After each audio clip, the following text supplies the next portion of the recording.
Danielle again with Safe Routes to School. You have made it to your next lesson, so let me go ahead and share my screen with you. Okay, this is lesson 5, route planning. So what we are going to learn about in this lesson is how to choose a safe route to ride your bike on. When you are leaving the house and going somewhere on a bike, you need to know where you're going and how you're going to get there. And there are some things that we have to talk about in what kind of streets you might want to take or what's the best way to get to where you need to go. So our question for the lesson is, imagine a town that is made for bicyclists to get around safely. What would it look like? What would the streets look like? What would the sidewalks look like? Imagine an entire town that is just safe for bikes to ride. Does your town already look like this? Or is there something your town could do a little different? Okay, so when choosing a safe route to ride your bike on, you are going to be looking for specific types of streets to ride your bike on. They may not be the same streets that you drive a car on.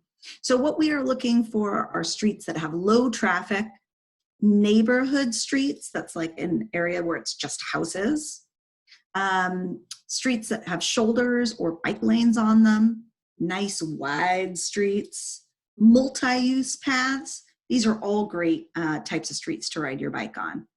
You will want to map out your route, and there are a couple of different ways that you can do this. You can use Google Maps. You can use a paper map. Each one of our towns usually has a bike map for that particular city.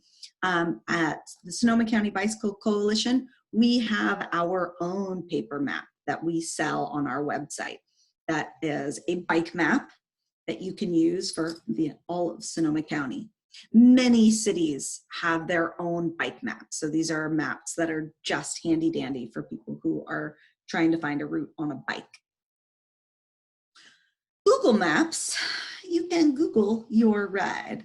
Google has a lot of really great resources for bicyclists, and we can use Google as a tool to help us choose a safe route. So first off, on Google, you can look at a variety of different maps, one of which is a bicycling map.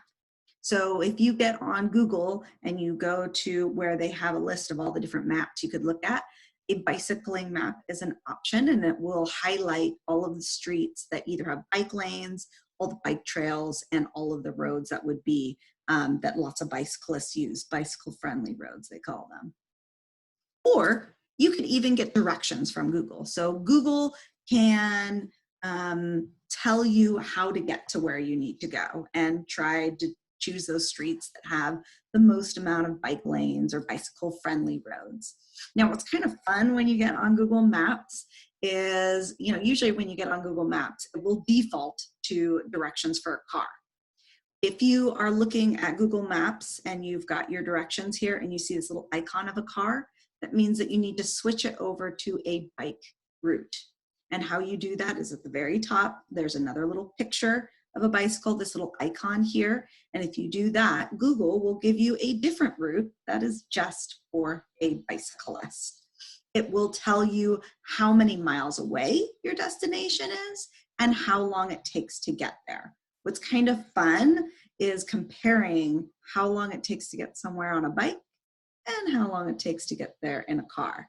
If it's under a mile, it's usually about the same amount of time to bike there as it is to drive there. And sometimes it's even less time to bike than it is to drive if you get to use like a trail or something like that. So explore Google Maps. There's a lot of great things that we can do on Google Maps to use as a tool to get us a really good bike route. Okay, so our action item for today is to stretch our hamstrings.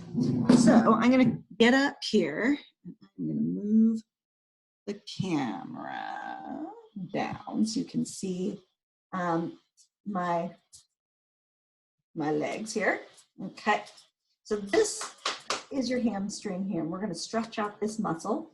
And the way we do that is we're going to go ahead and pick up one of our feet like this, and we're going to push it back. until you can feel the tension in the top of your thigh here. So I'm pushing it back as hard as I can. You want to really get it back as far as you can go and stretch out that muscle. Okay. Let's do the other side.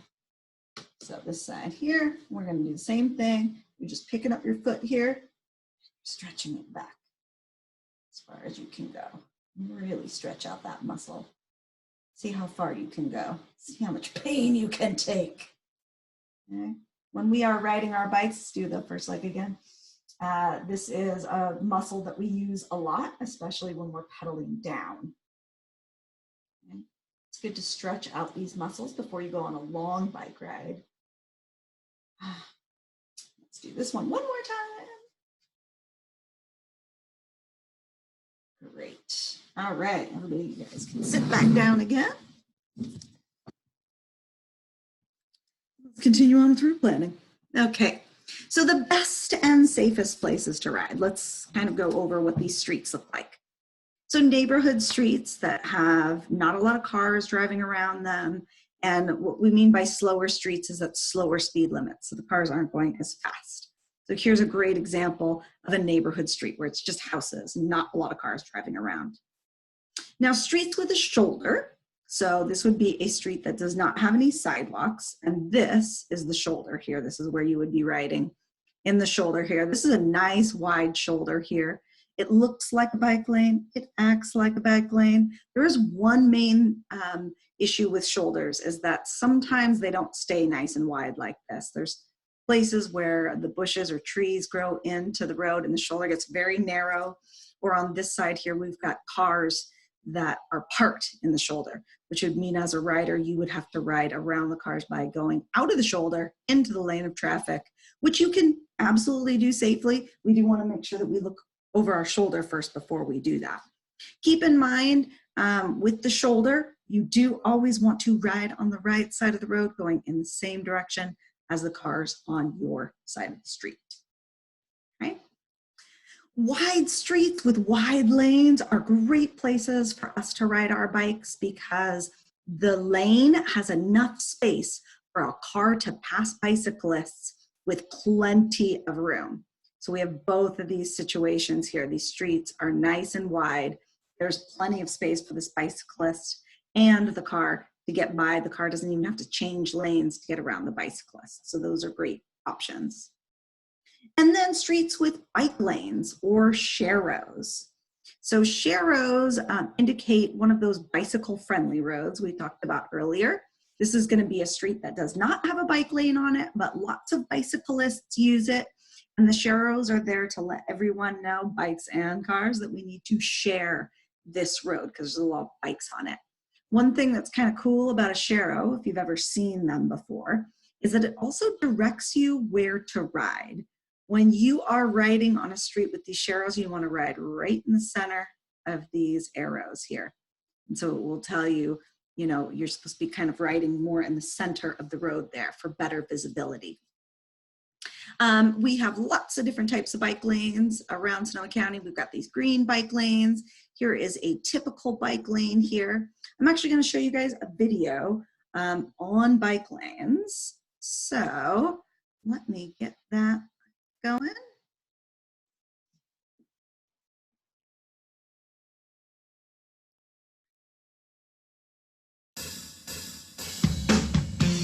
A bike lane is a striped and signed lane that provides a dedicated space on the road for bicyclists. They are just the same as any other travel lane. They just happen to be for bicycles, so follow the same rules of the road. If the lane is next to parked cars, be sure you ride far enough over to stay clear of an opening car door.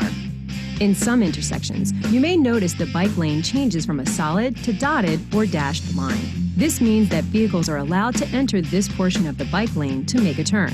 They should yield to you before they enter the bike lane. Keep in mind that some motorists may make a right turn without crossing into the bike lane. Keep an eye out for drivers on your left when approaching the intersection. Even if your community has a law that says you have to ride in a bike lane, there are always exceptions. When you are making a left turn, passing another bicyclist, or going around hazards in the road, you will need to leave the bike lane. As with any other lane changes, be sure to first scan, signal, and yield. The League of American Bicyclists, creating better bike education for everyone. Okay. So it was a really great video about bike lanes. All right. If you have the opportunity to use a bike trail or a multi-use path, this is highly recommended. You don't have to worry about cars at all in these areas. They are kind of like superhighways for bicyclists. A couple of things I do like to point out to you guys about using bike trails and multi-use paths, that we don't recommend that you go on them alone. So you are safe from cars on these bike trails. You are alone a lot of the time, all alone on these bike trails. So there is kind of a stranger danger issue there. But if you ride with friends and you ride with an adult, then you can avoid those kinds of conflicts. Also on bike trails and multi-use paths, pedestrians and people riding horses have what we call the right of way. So when you are using those spaces, because they are multi-use paths, the bicyclist really has to do a good job making sure that they don't run into or frighten horses or hit pedestrians. So be aware of those folks out there too. And then if you are needing to go somewhere really far away and you're like, Danielle, I can't ride my bike 20, 40 miles or something like that, you can use bikes and public transit. It is a really great option, especially if you're going from one city to the other and it's maybe too far to ride your bike. In Sonoma County, our Sonoma County buses and our city buses all are equipped with bike racks. So if you want to ride your bike to the bus stop and hop on the bus, you can bring your bike with you and you put it in the rack. Sometimes they're in the front of the bus here, and then you get to your destination and then you just take your bike off the rack. It's very easy, and you can ride to wherever you need to go. Even the Smart Train, you can bring your bikes on the Smart Train. There are bike racks inside the train so that you can bike and take a train somewhere, which is pretty awesome. All right, you guys, that is our lesson on route planning for today. I will see you again for another lesson.